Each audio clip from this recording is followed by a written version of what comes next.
Abu Bakr from Cyprus. I have a question about a hadith I learned about recently, saying that when you wake up, you must wash your hands instead of putting your hands inside a bucket because they might get contaminated.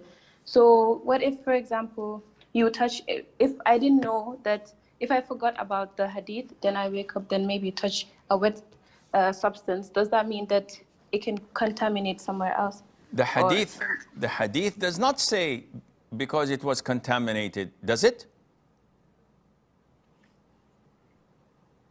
As in, you don't know where your hands have been. Okay, so it does not say anything about contamination. It simply says you don't know where your hands have been. So the hadith is definitely authentic. The Prophet said, alayhi salatu wasalam, when someone of you wakes up from night or from sleeping, he must wash his hands 3 times before inserting them in the bucket, because he does not know where his hands were. He doesn't know where his hands were, meaning while sleeping. Remember that they did not have any faucets, so in order for them to scoop water in these days, they used to put their hands in the bucket and wash their faces or use it for any other purposes. Now, this hadith is as it is.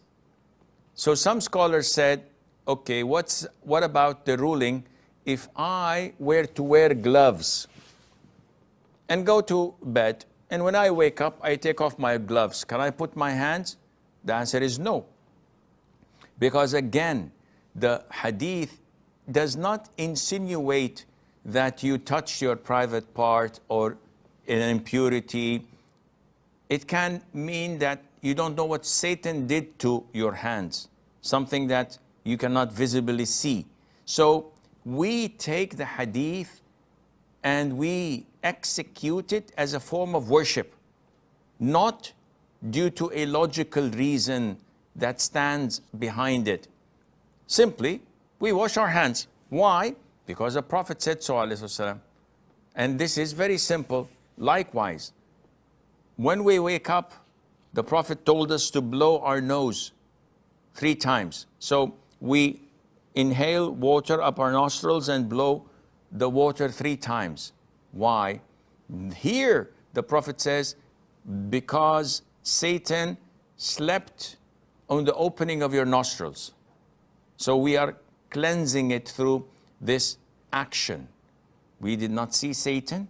We did not see any leftovers of Satan. We simply believe in the unseen, which the Prophet had told us about, and I hope this answers your question.